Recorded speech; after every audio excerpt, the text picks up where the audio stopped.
మానవ శరీరం భగవంతుడి 35 ఆలోచనలు కూర్చగా ఏర్పడింది. 16 భౌతిక మూలకాల మానవ శరీరం అగోచరమైన మానవుడి నీడ కంటే మరి వేరేదేమీ కాదు. దానికి 2 శరీరాలున్నాయి.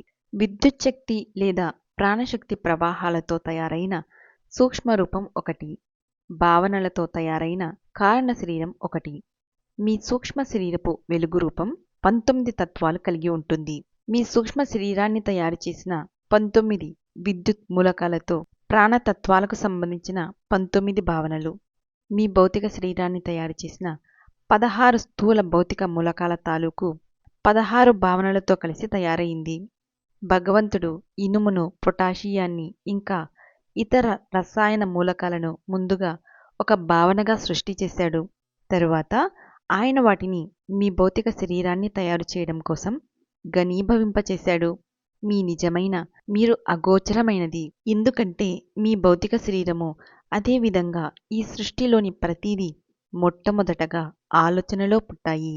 కాబట్టి మీ శరీరం ప్రధానంగా ఒక 35 ఆలోచనల కారణ శరీరం.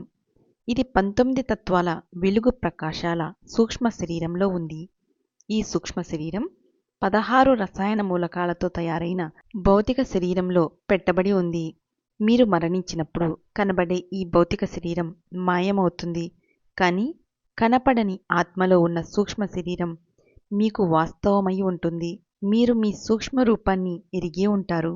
ఆధ్యాత్మికంగా ఉన్నత పురోగతిని సాధించడం ద్వారా మీ సుసూక్ష్మమైన సూక్ష్మ శరీరం 35 ఆలోచనలుగా కుదించుకుపోవడం మీరు చూస్తారు.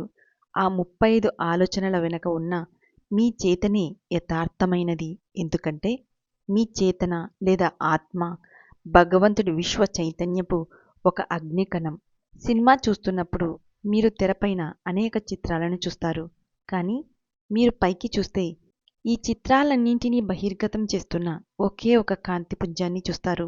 అదేవిధంగా మీ మెదడు నుంచి పంచభూతాల భూమి, నీరు, అగ్ని, వాయువు, ఆకాశాల స్పందనాత్మక సృజనాత్మక తత్వాల తాలూకు 5 ప్రాణశక్తి ప్రవాహాలు ప్రవహించి అవి ఘనీభవించి భౌతిక శరీరంగా సృష్టి అనే తెర మీద సాక్షాత్కరిస్తాయి. ఒకప్పుడు చలనచిత్రాలు మూకీగా శబ్దం లేకుండా ఉండేవి. ఇప్పుడు శబ్దాలు వచ్చాయి. వాళ్ళు వాసనలతో ప్రయోగాలు చేస్తున్నారు. ఆ విధంగా తెర మీద మీరు ఉద్యానవనాన్ని చూస్తే మీరు ఆ పూల సువాసనను కూడా ఆఘ్రానించగలుగుతారు. కాంతి ఉత్పత్తి చేసే ఆ రూపాలు స్పర్శను, రుచిని కూడా నిజం చేయగలిగితే మీరు భగవంతుడి సృష్టి 5 కనపడే రీతిని ప్రదర్శిస్తున్నారు. మానవుడు ఈ సృష్టిని తెలుసుకునే పంచేంద్రియాలకు వాటికి జోడైన 5 ప్రాథమిక ప్రవాహాలు పంచతత్వాల ఆకాశం, శబ్దం, వాయు స్పర్శ, అగ్ని చూపు, జలం రుచి, భూమి వాసన ఉన్నాయి. వీటి నుంచే సృష్టి వాస్తవ రూపం దాల్చింది.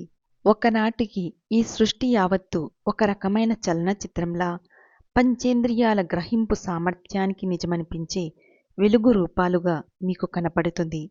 ఈనాడు ప్రపంచంలో జరుగుతున్న ఘోరమైన విషయాలు ఆందోళన కలిగించేలా యథార్థమైనవి. కానీ మీరు వాటిని వెలుగు నీడల సృష్టిగా చూడగలిగినప్పుడు అవి కేవలం ఒక ప్రదర్శన అని, భగవంతుడి లీలలో ఒక భాగమని అర్థం చేసుకుంటారు. మాంసంతో తయారైన శరీరం ఉందని మీరు కేవలం కలగంటున్నారు. మీ యథార్థ స్వరూపం వెలుగు చేతనలు. మీది భౌతిక శరీరం కాదు. మన భౌతిక చేతనను కనపడే ఈ శరీరం భ్రాంతిజనితం చేస్తుంది. అది భౌతిక చైతన్యాన్ని, మీ యథార్థమైన అంతరాత్మను, ఆత్మ ఎరుకను పెంపొందించుకుంటే ఈ శరీరమన్నది కేవలం లోపల ఉన్న ఆ అగోచరమైన ఆత్మ బహిర్గతం అవడమేనని మీరు తెలుసుకుంటారు.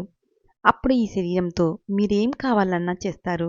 కానీ అప్పుడే నీళ్ళ మీద నడవడానికి ప్రయత్నించకండి. సినిమా హాల్లో మీరు తెర మీద బొమ్మలను చూసి లీనమైపోతారు. అవి ఎంతో వాస్తవంగా కనిపిస్తాయి.